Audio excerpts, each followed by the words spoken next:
Okay. It is 9 o'clock, Monday, July 15th, 2024. We're here for the county and ambulance audit presentation. Without further ado, I'll turn it over to you and the clerk and let you guys Perfect. Go for it. I appreciate it.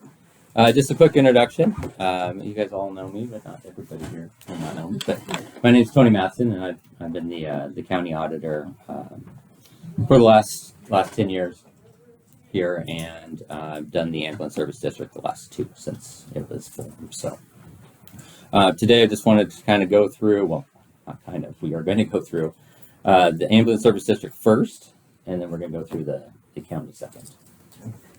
So we'll try and keep everybody awake with all the numbers we get to talk about.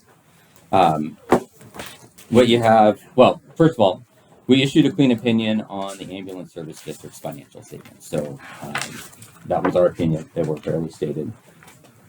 But before we kind of dive into any of the numbers, I have a couple different required communications with the board.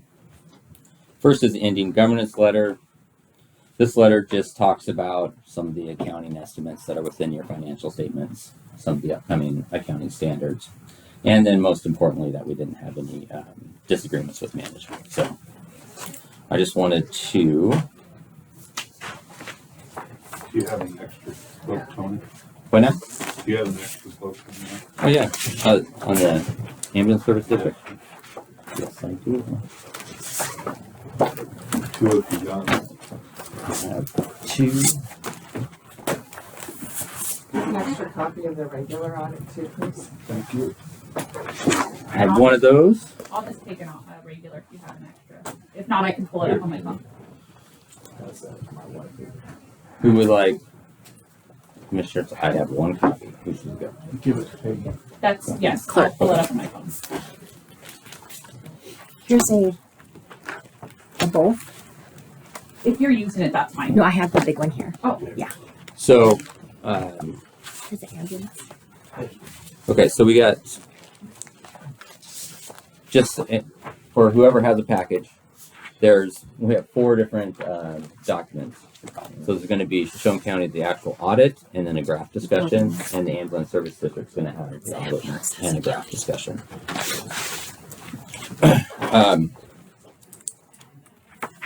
So ending governance letter. Just want to talk about that. I'll give that to the board here. The second thing I need to talk about. So we have a management letter. So whenever we're working through an audit and we have internal control items that we want to mention to the board and to management, we have a management letter that we can issue, which is it's a formal in the fact that it's written, but informal in the fact that the particular items that we talk about in here are not necessarily in the financial statements as the audit finding. Well, as we were working through the ambulance service district's audit this year, it was not smooth. And I think that it was a combination of a number of things, but there was people exiting, people coming in, and when it came time to locate and find and work on the ambulance service district audit, there was just a lot of back and forth. So, and I just wanted to take a second to thank Carrie Simmons, and I don't know if she's here, but she was great in getting documents and really making sure, really why we got to the point that we're at is that she did the digging, she found things. So I appreciate Carrie's help on getting everything done. But so our management letter comments are going to be items that we have noted that are not necessarily significant deficiencies in the audit, but they are things that they're points of improvement. Okay. And I have a letter here that I'll leave with the commissioners as well. So one of the things that we found in testing, we always go in and we look at the journal entries. So any journal entry is going to be anytime you can manually adjust the system. We like to see that journal entries are being approved. We could not find any documented evidence that the journal entries were being approved for the year. So one of our recommendations is to have the journal entries approved monthly as part of the financial statement package. The other thing, well, there's a few things. We also, as part of our testing, we looked at the bank reconciliations, which were all done for the year. But we also like to see an approval of the bank reconciliation process. And from our evidence and our review, there was no actual approval of the bank reconciliations done every single month.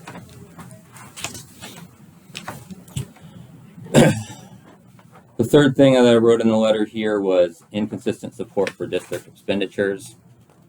So what that really means is all the source documents for the expenditures of this ambulance service district were not centrally located. So to find invoices that we request, or the support for checks that we requested, it was not like, oh, here they are the next day. It was like, in some cases, like a 2-month process to find the support for invoices. So it was obvious to me that the filing system related to all the expenditures, whether it was due to the transition or to someone not knowing where they were, but ultimately we were able to locate all of the invoices that we had requested. But to me, that should have been a non-issue in terms of just locating them. Easy for you to say. Real easy for you to say. And then the last thing was we had one invoice that we pulled.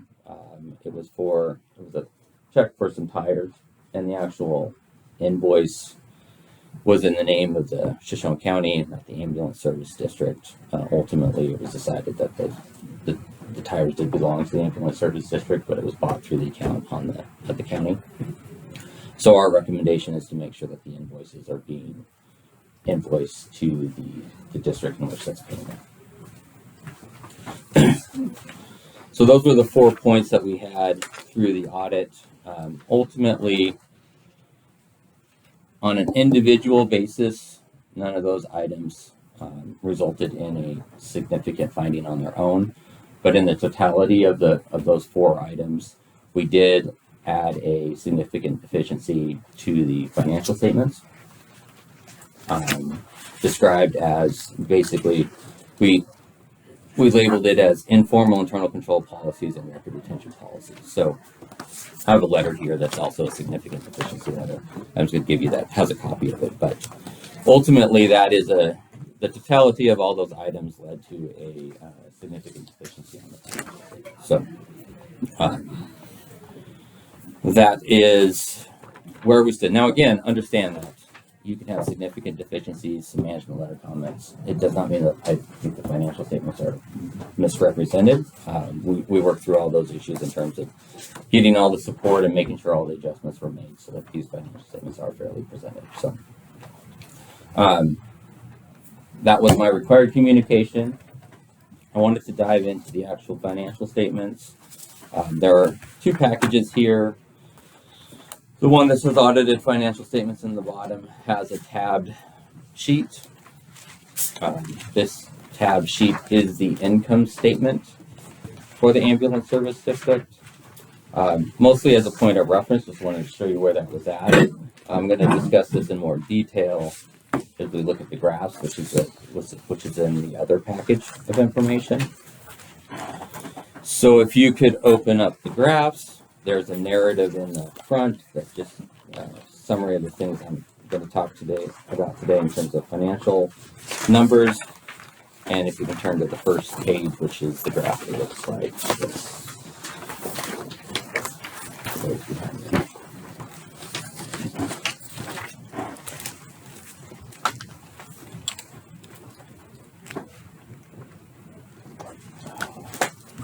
All right. The ambulance service district has a general fund. General fund started the year with a fund balance or equity of $617,000. Revenues last year were $1,652,000. Expenditures were $1,474,000, and the ambulance service district ended with a fund balance or equity of $794,000, which was an increase of about $177,000 over the prior year. On the next page, we have 2 years worth of history now at the ambulance service district. Ultimately, I always like to put a good history here in terms of just revenue and expenditures. And the ambulance service district has a positive increase in their fund balance in each of the last 2 years. If we look at the ending fund balance and how that has changed over the last 2 years, again, you can see ending there on the far right-hand column of the 794,727. That's the ending fund balance. What I've also put here is that lower line, the darker line there, is in terms of a reference of what's the minimum fund balance policy that's reasonable. The GFOA recommends having at least 2 months worth of operating revenues or expenses as a fund balance, and then adjusting for the individual needs of the district from there. So what I've represented here is just 2 months worth of operating expenses. Based on that evaluation, the ambulance service district ended the year with about 6.5 months worth of operating expenses in the fund balance. I got a quick question. Yeah.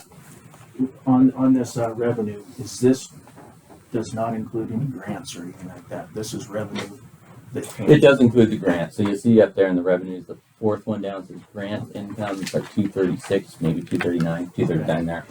Yeah. And is that included in the? It is included. Yep, it is. Now those grants were used to pay for expenditures that are being reported as well. So, but that's a good segue to the next page here. We can look at the revenue analysis. So again, the current year revenue was $1,652,000. Patient revenue, net of contractual adjustments, was $674,787, about 41% of the revenue. Property taxes represented $475,000 worth of expended or revenue. The L2 was at 489, so the difference between collections and what was actually levied is going to be the difference that in your governmental funds, the district, you claim revenue equal to the amount that you have billed, as long as it's been collected within 60 days after the end of the year. Otherwise, any collections after 60 days is considered deferred revenue.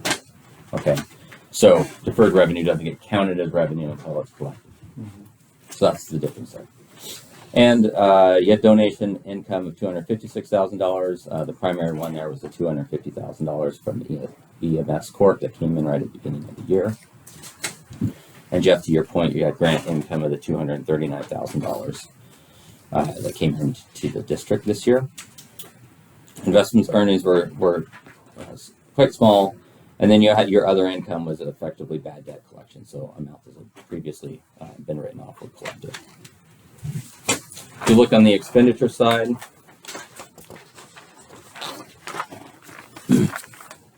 total expenditures for the year were $1,474,000.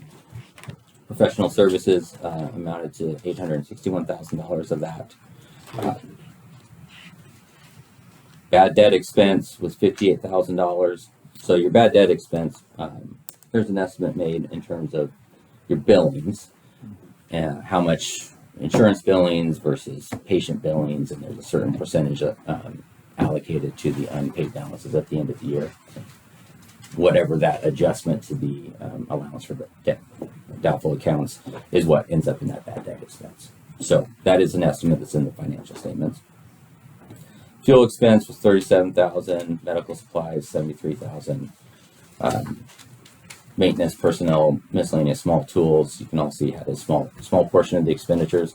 Capital outlay represented 21% of the expenses for last year, so that's going to be anything that are really fixed asset purchases. But you're going to see $309,000. There was about $38,000 of equipment purchases last year, which included 2 striker batteries and vehicles amounted to $270,000, which was the Ford truck engine repair, about $20,000, and the ambulance that was purchased for $250,000. And you have technology expenses of $21,000. Overall, for the ambulance service district, it's good to see the fund balance go up. Obviously, we're still in the infancy of the district itself in the second year. So from that perspective, just kind of where the district's sitting at the end of the year, having about 6.5 months worth of operating expenses in the fund balance, seems to be in a reasonable spot. Any questions for me on the ambulance service district? Just to clarify, so a good chunk of their income this time was a one-time donation. Correct. Yeah, the $250,000 in the EMS quote isn't going to be there next year. And their grant revenue is also sort of one time, but you also kind of mirrors with one-time expenditures. So, there's a balance there, but that is correct.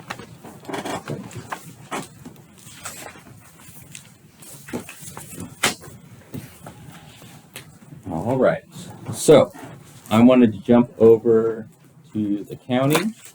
Just want to make sure I got these all coordinated up. These are the letters for you. Here is the additional copies of Ambulance Service District.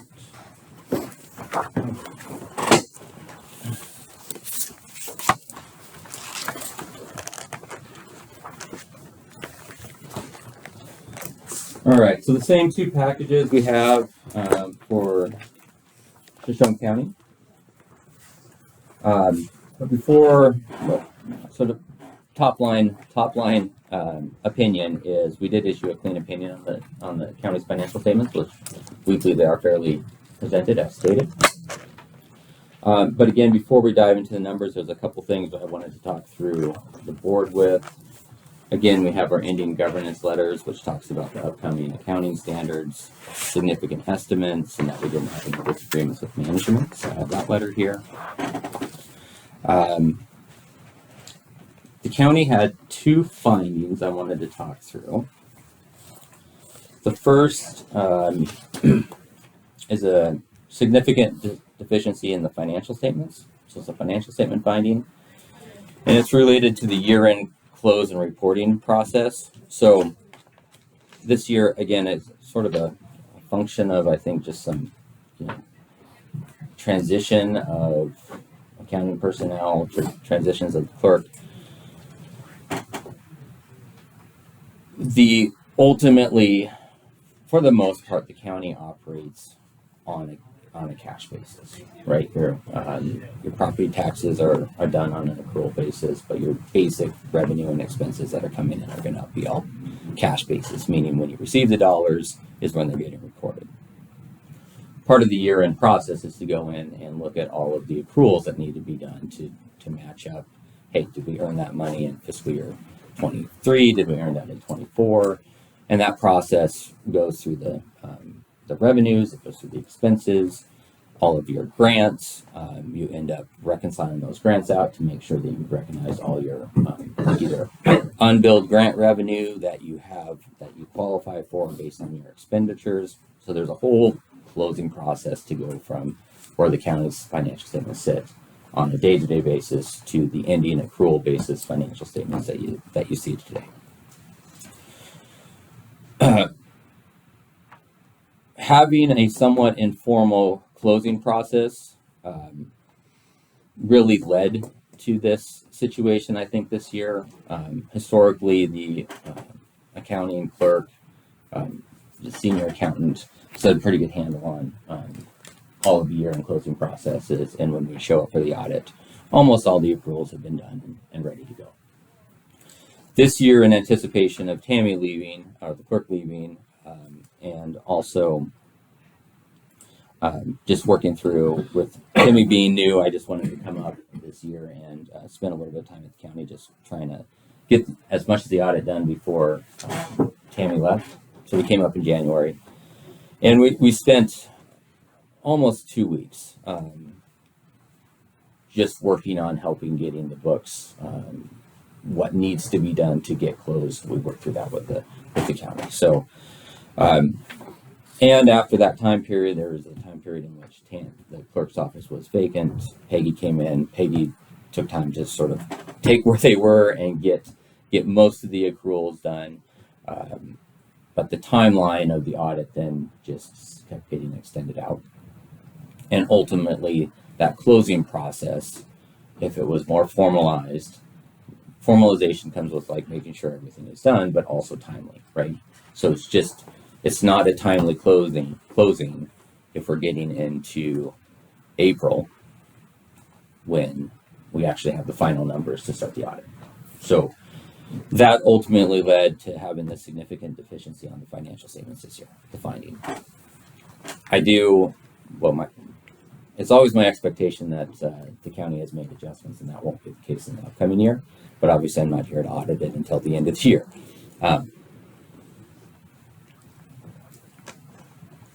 And Peggy obviously knows the process and has done it for many years. So having Peggy here is going to be a good thing for the county as we're working through this upcoming year. Although her time is limited. So I do expect, and then, as we're working into what is historically our timeline coming out for the audit next year, there's going to be a transition again this upcoming year. So it's just something that the county should look at in terms of what's going to be the best way to make a good transition from the accounting perspective, at least, and making sure that those financial statements closing process is formalized, that you see all those accruals being done on a timely basis, and the financial statements are the GL, your accounting records are getting to the point where they're closer to that accrual basis number as of 9/30/24 when we come out to do the audit in the next year, or and then in this upcoming year. So we had a finding, a significant deficiency related to that.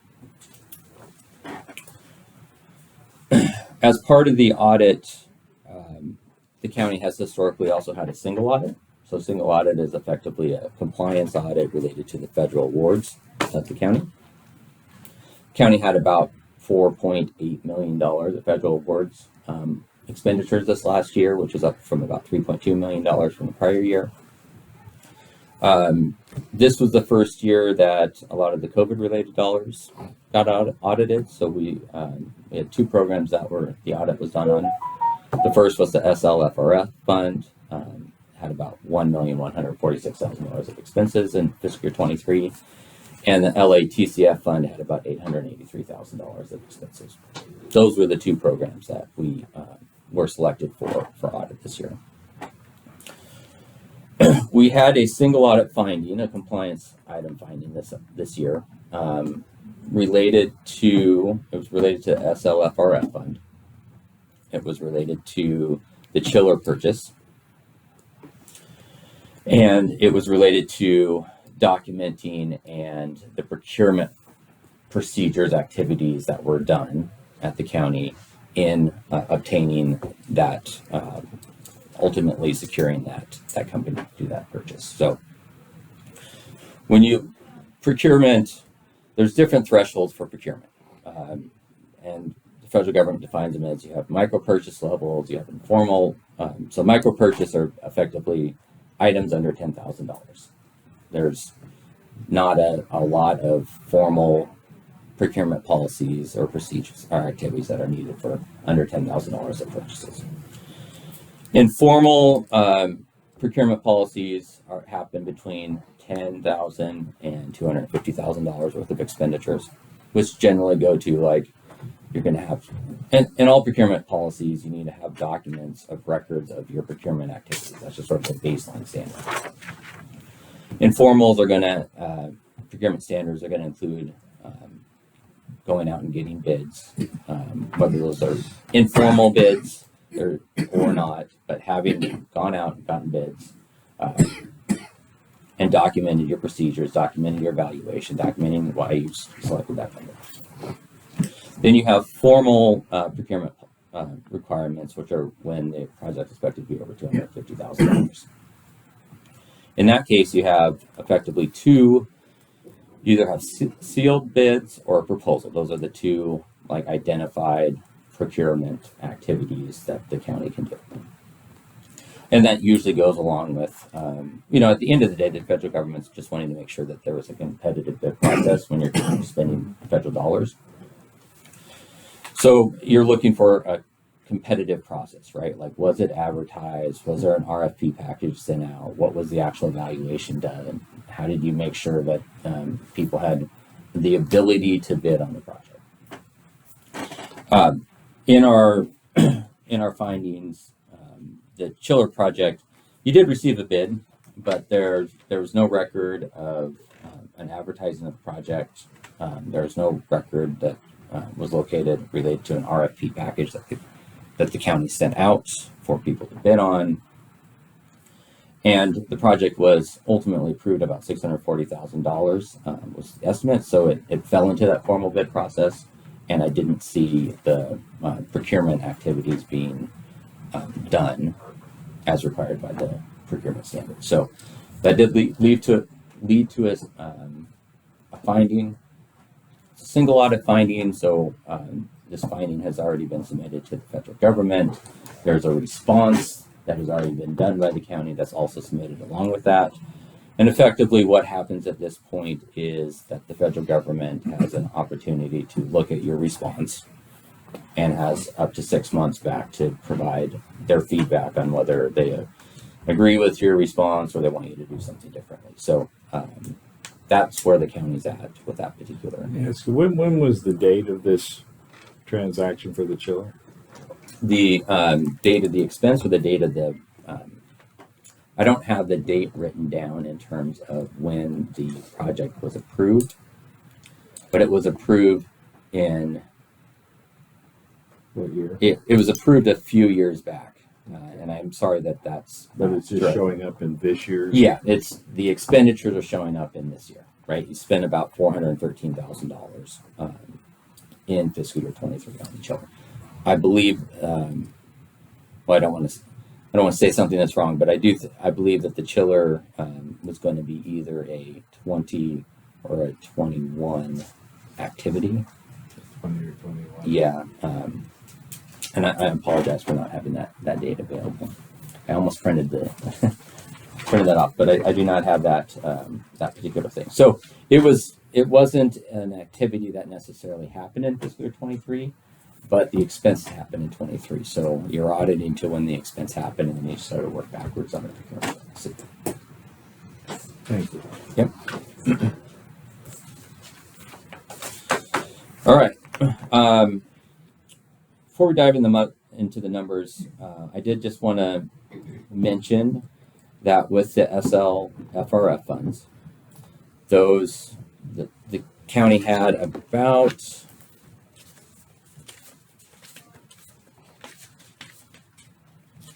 I wrote it down, but obviously on the wrong page.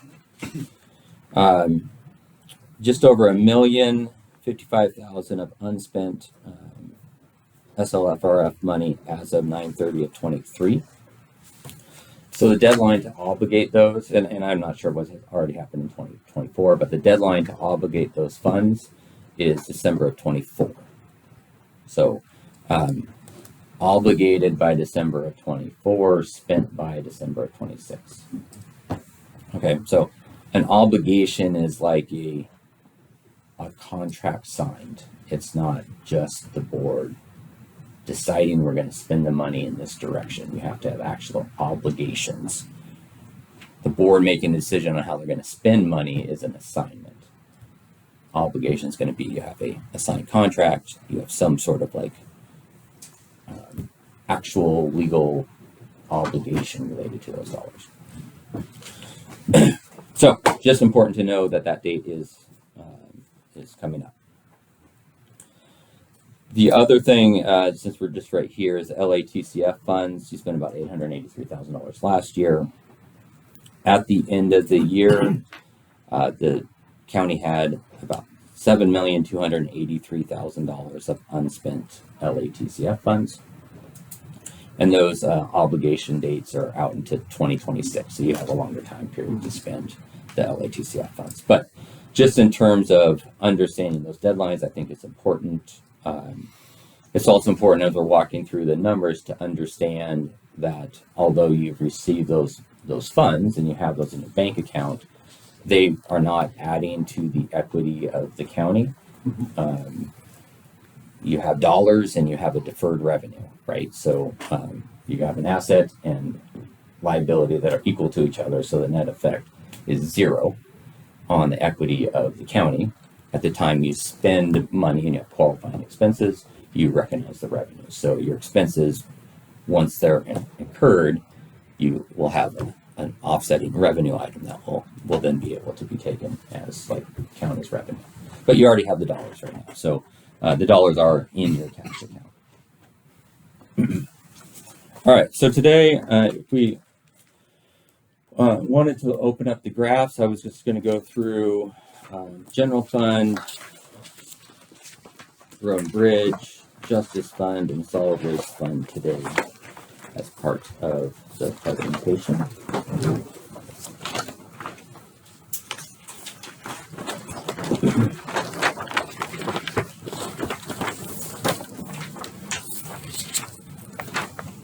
All right, so looking at the green graph. Yep, all right, good.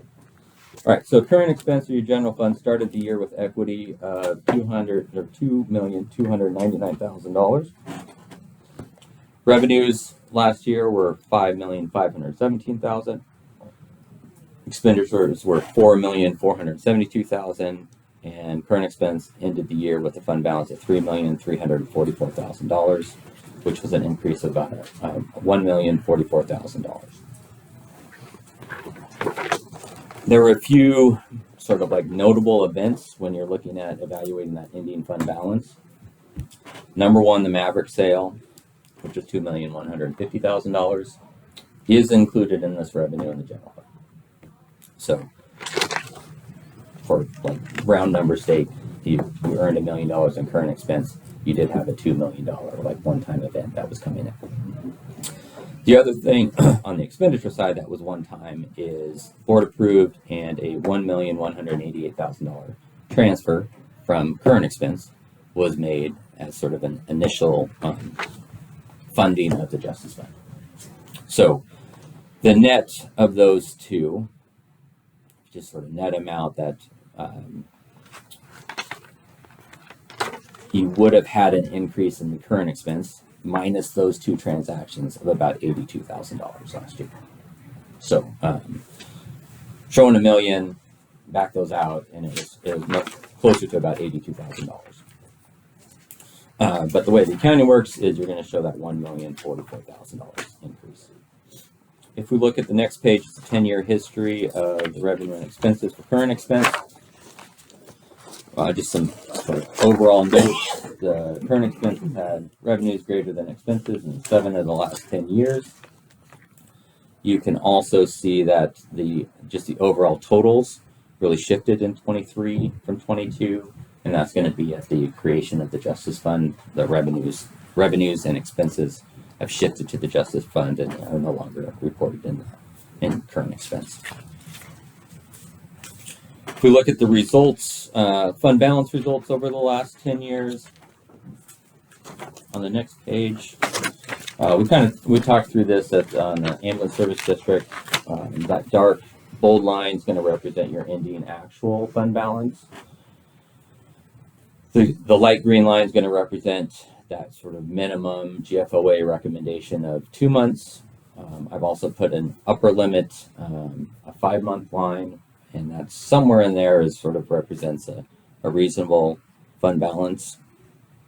Why I've chosen 5 months is because with the tax revenue coming in, you need to, the way tax revenue comes in as well, you're going to get really that bulk of that payment's going to come in January. So your ending fund balance in some way has to get you through October and November and December. So 2 months is a minimum, and then you're adjusting for the needs of the county. I've just shown a 2 to 5 month range. You can see that since fiscal year 18, the county has been basically right about 4 months worth of fund balance, like right in that 4 month range. This last year, you had this jump to the $3,344,000, primarily due to that Maverick sale that we talked about. However, you can also see that in your averages, how much the current expense is going to pay also fell. So from a relative standpoint, the $3,344,000 represents about 9 months worth of operating expenses at the end of the year. And current expenses in quite a better spot than it was if you just look back into like 2016, right? 2016, you had about 1.6 months worth of operating expenses under that 2-month line in the county. Really, you're real stabilized into that 4-month sort of fund balance until those last year, and then just with the changes of the current expense and such. Looking at the revenues a little bit closer. Total revenues again were $5,517,000. The other column is your biggest revenue item, $2,551,000. That's going to be the Maverick sale, as we talked about, $2,150,000. Interest earnings is also in that other column as of $176,000. The interest earnings environment has been significantly better for government entities, especially sitting on all those LATCF and COVID-related funds, like that's sitting in your bank account earning interest, which is great. And that interest is not restricted. It's unrestricted, which allows the county to have access to that. Taxes represented $615,000 this last year. The L2 was less than that, but you have past collections that are still coming in from the higher levies in the past, and when those collections happen, you get to recognize them now. So you had some of that happening.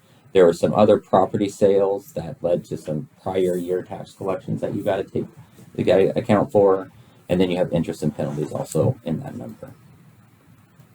Your levy for 24 is roughly the same levy as it was in 22. So from just that tax levy perspective, I'd expect it to be about coming in about the same.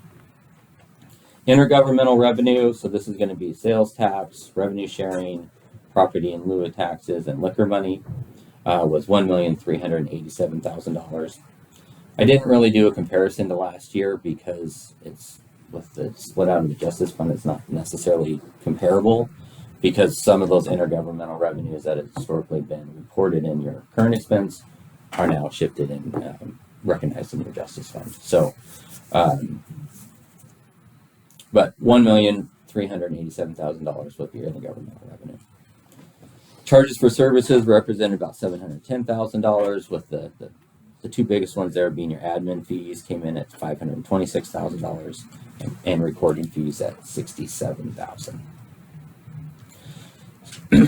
License and permits for $253,000. That was down year over year. Your motor vehicle revenue was down, building permits were down, driver's license money were all down this last year. On the expense side,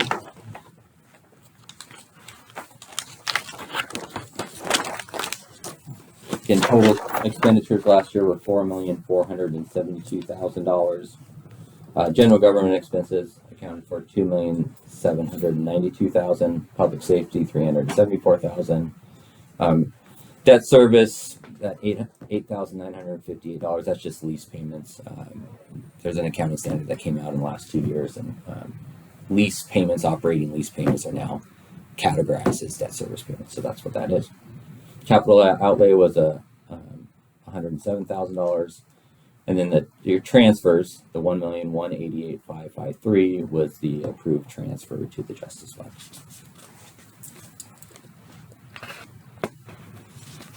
Which won't be there in fiscal year 24.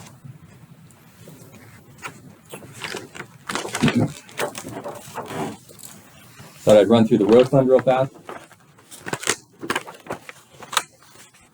Road fund started the year with equity of $3,019,000.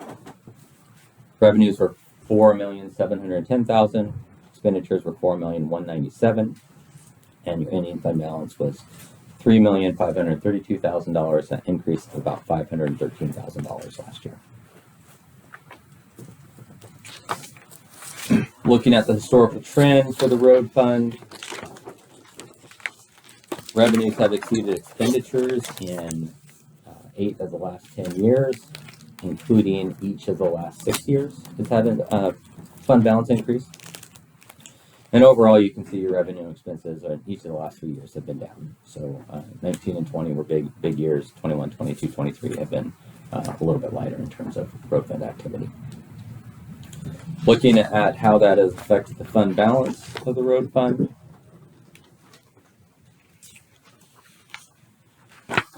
Again, we've provided a 2-month and a 5-month line.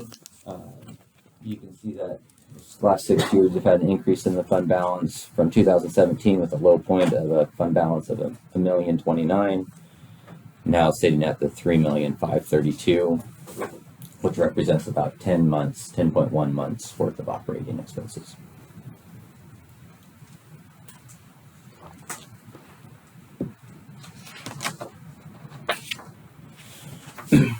All right, Justice Fund got formed this year.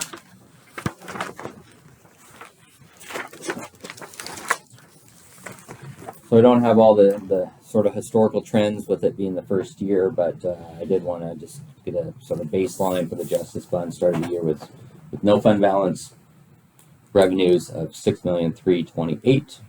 That's going to be the $1,188,000 transfer in. Intergovernmental revenues accounted for about $1.5 million of the Justice Fund. So again, sales tax, revenue sharing, property in lieu, coming into the Justice Fund. Total expenses were $5,591,000, and Justice Fund ended the year with a fund balance of $737,388, and the increase for the year was the same amount.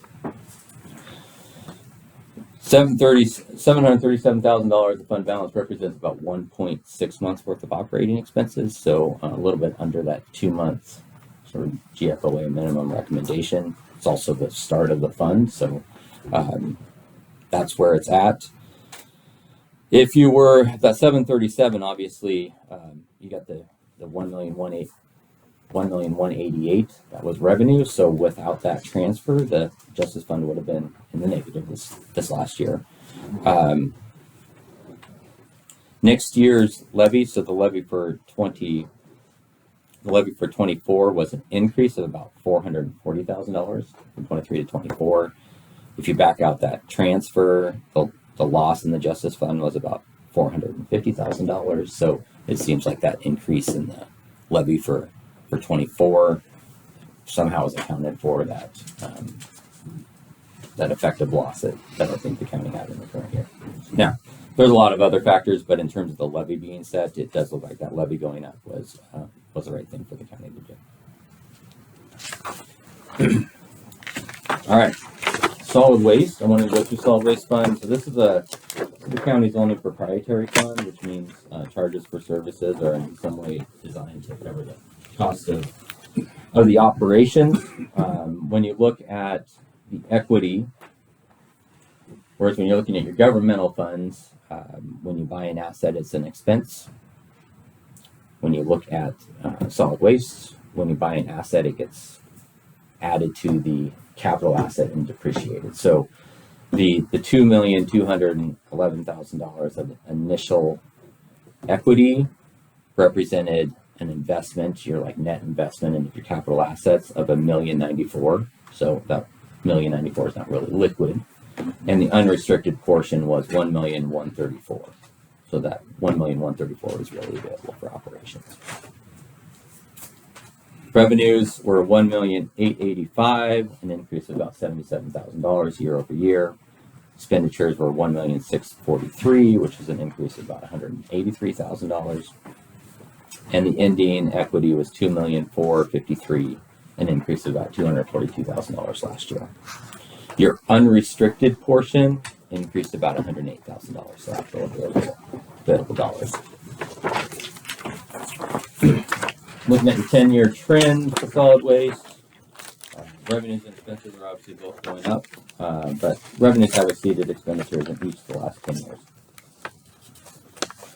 What has that particularly done to your equity? On the next page, again, I've provided a 2 and a 5 month line and where the ending equity was. This is adjusted for the net investment in capital assets. The actual expenses of the solid waste fund is about $137,000 a year. The $2,453,000 ending equity represents about 9 months worth of operating expenses. It was about 9.3, even though it's up last year, it represented about 9.3 months. On an effective basis, the fund balance has been dropping a little bit. It was in 2020, it was 10 months. 21, it was 9.9. 22, it was 9.3, and then it was 9.0 in the last year. So rising costs associated with it. But all things being equal, that's always funds in a good spot. Overall, my takeaways are that the general fund current expense is in reasonable shape. It's been trending up. It continued that trend in this last year. Road fund is in good shape. It's been trending up as well. Established the justice fund. It has an ending fund balance, 1.6 months. Solid waste is in good shape. My probably biggest takeaway is to work more significantly on just the financial statements findings. Work on that, and I think that's already begun. Obviously, we're talking about 23, not what's been happening in 24, but that's what I have for you today. And I'm interested if you guys have any questions for me. Questions from the board? No, not really. Just one. I've been a lot of reading to go through this again. Anything from you? Not at this point. All right. I'm going to go around and ask for staff questions then. So, Sheriff's Department? I think just with that being 23s going, there was a lot of money that was just transferred over to the Justice Fund to make it work. Kind of gives us a little picture of what our deficit is roughly. They're that close to 500,000, like what you're coming up with. And I'm hoping that it's true and that the public defense will be paid by the state. That's my understanding from what talking to Ben, which is about a $600,000 contract that would come out of the Justice Fund. So they've funded about $52 million to the state to cover public defense. So I'm hoping that'll help kind of offset that difference. But between that and the admin fee that was raised by like 1,000% over the last year, hopefully that's another $200,000 almost that could come out of the Justice Fund. It would impact the current expense, but not make us look so lopsided. Okay, anything else from the Sheriff's Office? Can I get a copy of the entire? I did get a copy of the audit, but not with the graphs and stuff. Just I can come over later and get one from you guys. Can I just get a copy of that? Yes, you can. Yeah, and Tony, I think I got a question for you. Numbers we've been being told over the last little bit varied from 1.7 million to 1.3 to 900,000. Well, back up. Numbers for what? For deficit is kind of what we're being told. Overall Yeah. county deficit? Okay. Yeah, and For 23? my understanding is coming to 2024. Okay. So is that too soon to tell those numbers? Is that just it was just lost in translation as all these numbers are coming in and out? Well, I have a hard time talking much about 24 because I haven't done any work on That's it, fair. right? But I do think from perspective of 23, and Peggy might have some additional comments on this. I just hesitate on talking about 24 because I don't know knows what has happened. I do know for 23, there was just my overall understanding is there was quite a bit of just like unknowns during the year. The numbers as they kind of worked out getting all those accruals in and just being done, it seemed like it fell fairly similar to prior years.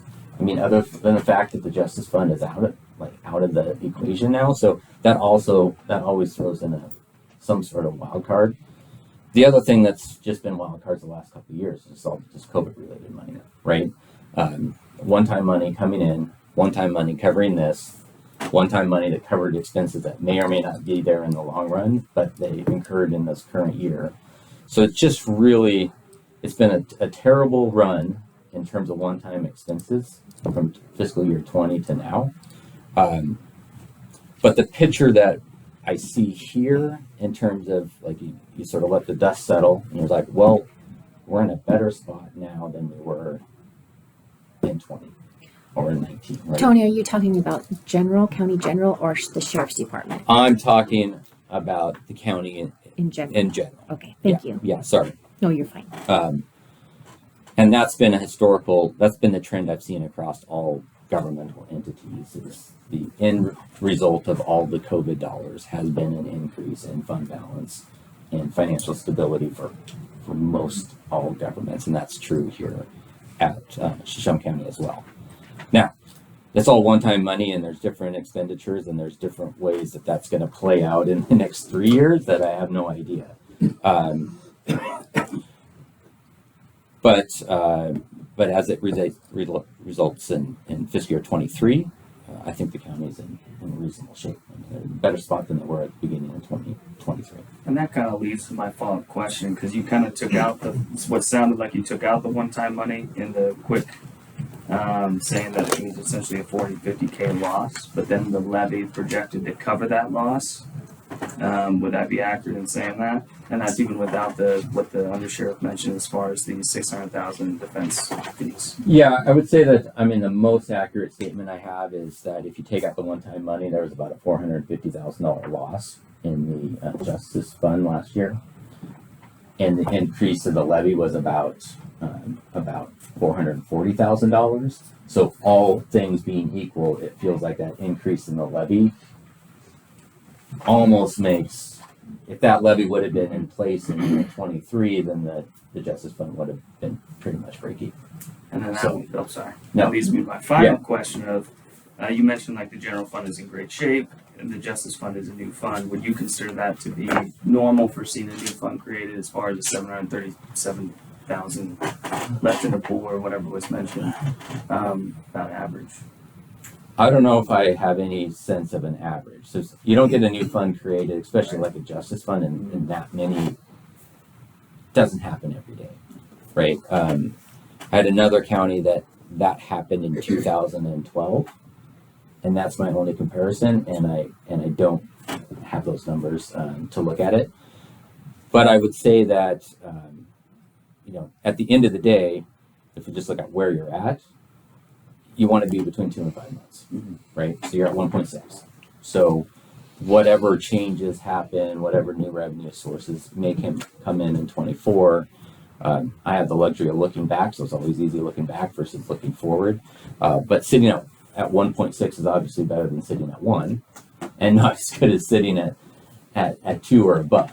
Not that that's very helpful, but it's historical trends tend to work themselves out, and we just don't. The county isn't there yet. Thanks. That was my. Okay, Sheriff's Office, Public Works, comments or questions? Okay, Ambulance District, comments or questions? Not this time. Board meeting Thursday, we'll find out. Okay, Clerk, comments?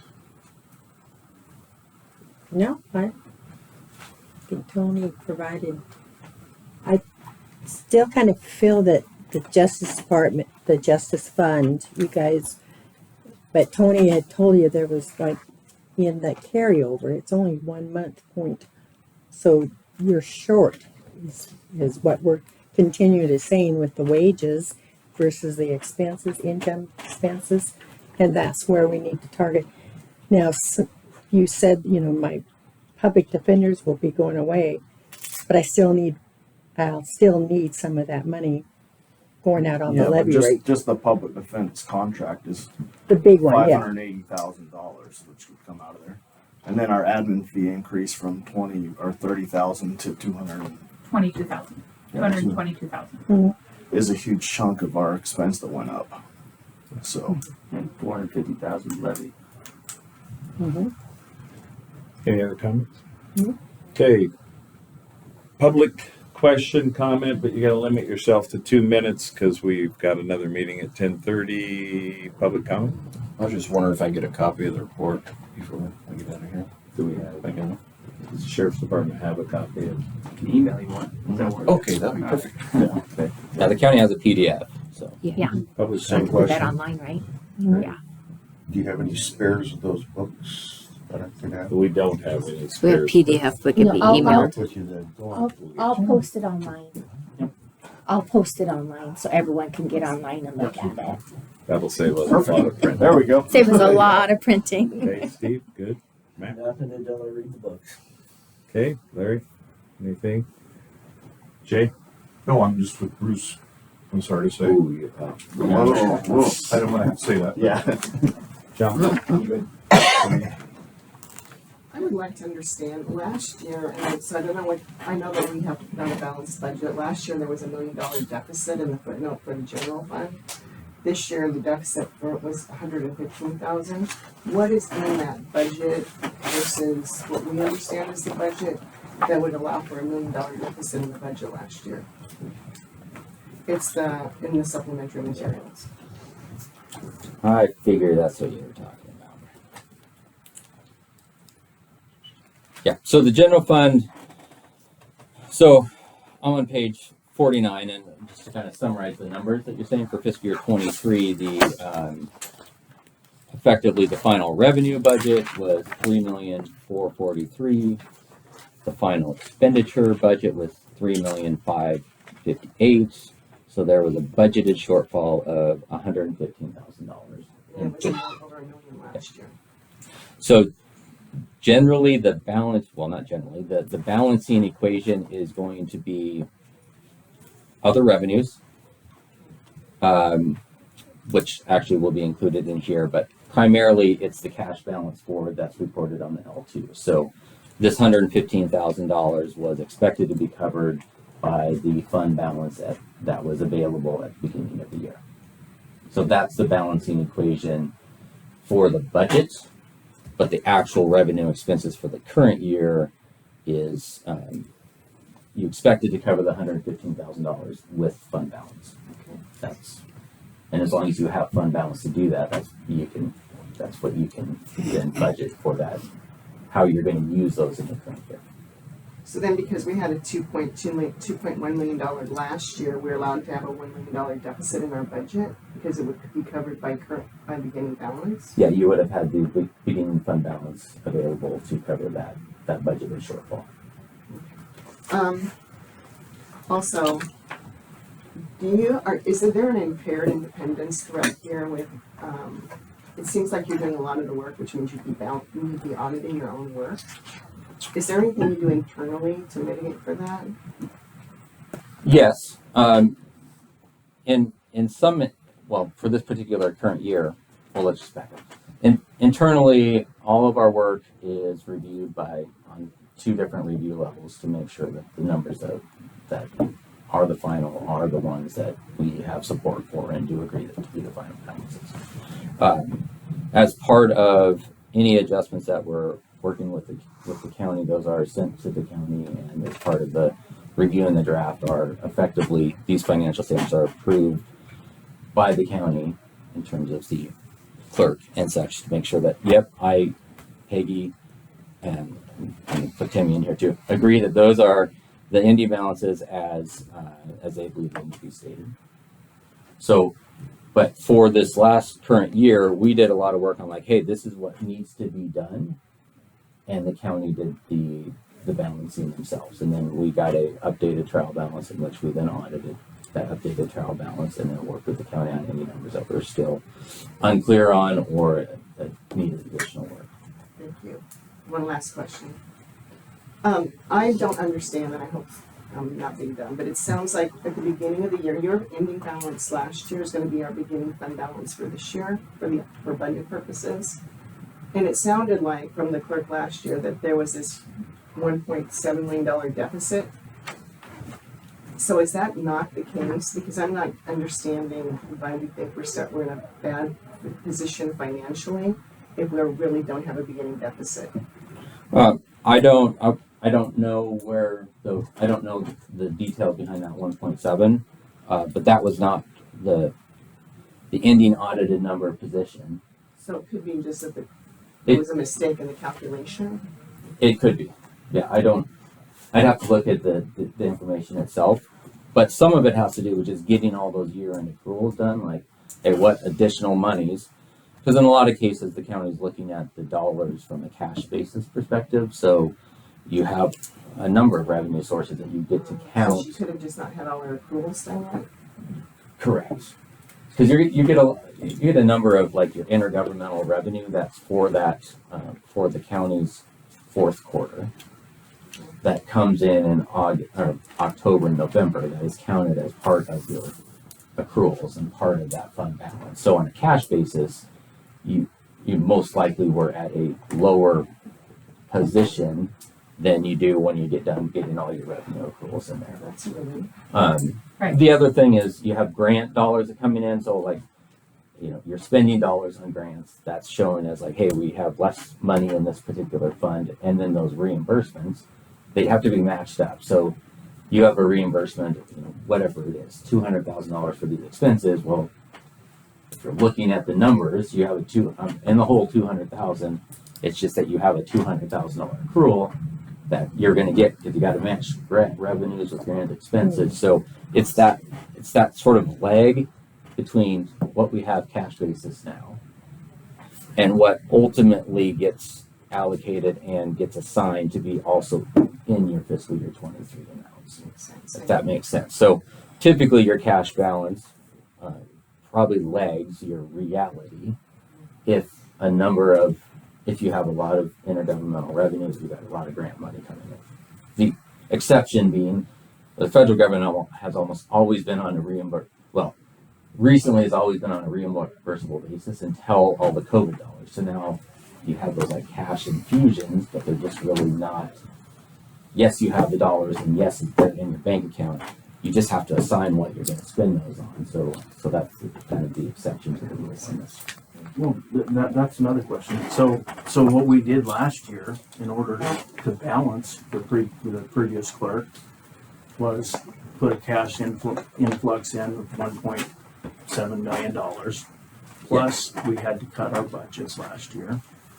We're talking 23, 24. I'm sorry. This is for 24. Yeah, okay, that's what that is. So we had to cut our budgets. We cut them by quite a bit. And then we also used grant funds to pay off capital assets and, so forth. So now, is it your opinion that we're not? I mean, did that go away completely? I mean, I think it's apparent to me that it's not as dire as it may have seemed at the time. I don't know all the particular details through the budgeting process. One of the adjustments that we worked through the county was there was an earlier transfer made that did end up showing that the current expense seemed to be in a worse position than it was. So at the end of the day, there was about, I don't know, I'm going to be within $100,000 of the $1.2 million transfer to the Justice Fund. When we got in and started doing some audited, the records had actually reflected that there was a $1.7 million transfer. So part of what we worked through back in January is hey, it looks like we've over allocated that $500,000 Justice Fund. So that was corrected and moved back to the budget. So that's a significant chunk, was that the records were showing 1.7 was transferred versus 1.2. So that's that's a chunk of a $1.7 million deficit. And then I can only assume that the other things are just related to accruals not coming in or just being conservative with the budgeting revenues in the current year. Because obviously when you're looking at fiscal year 24, you're like, well, what's my intergovernmental revenue? What are my other revenue sources? How much am I going to levy? And then the makeup is, okay, well, this is how much cash balance I got to use to make that equation work out, right? and that was a $500,000 transfer made early on that was forgotten about. Correct. Yep. So we got it back. We got that. Timmy, any comments? No. Lori, public comment? All right. Board, any last questions that have come up after hearing those comments? No. When we were going over the ambulance one and you're talking about journal entries being approved, is that something that comes before the board for approval or their board? Yes. Somewhere along the line, there's an approval of the journal entry should happen. So depending on, I mean, obviously fiscal year 23 and fiscal year 24 are totally different situations. We have different management, different people. So if a journal entry can be done and reviewed within the accounting department world, like that's great because you're getting a second review from an accountant to an accountant on why that journal entry is happening. Absent that ability, then the next best internal control process would be that the journal entries that were done in the last month would be part of the financial package or approved by a member of the management. So that would be the board, right? And whether that's the ambulance service district, the advisory board, or commissioners, but in some fashion, there needs to be a second look at the journal entries to make sure that someone can be like, yeah, I understand why that was done. And so we're okay with the county's. Yeah, the county's internal operation, processes. So we just, and now that we have the, So it's fixed. So it's Yeah. fixed in 2024. We moved it over to the county. yeah. So now Well, again, I haven't audited it, but But yeah, theoretically into the county Yeah. process. through the- Yeah. It should be Yeah. good So now. that will take care of it. process. Well, it's in the process. Yeah. Okay. Anything further? Nope. Anything further?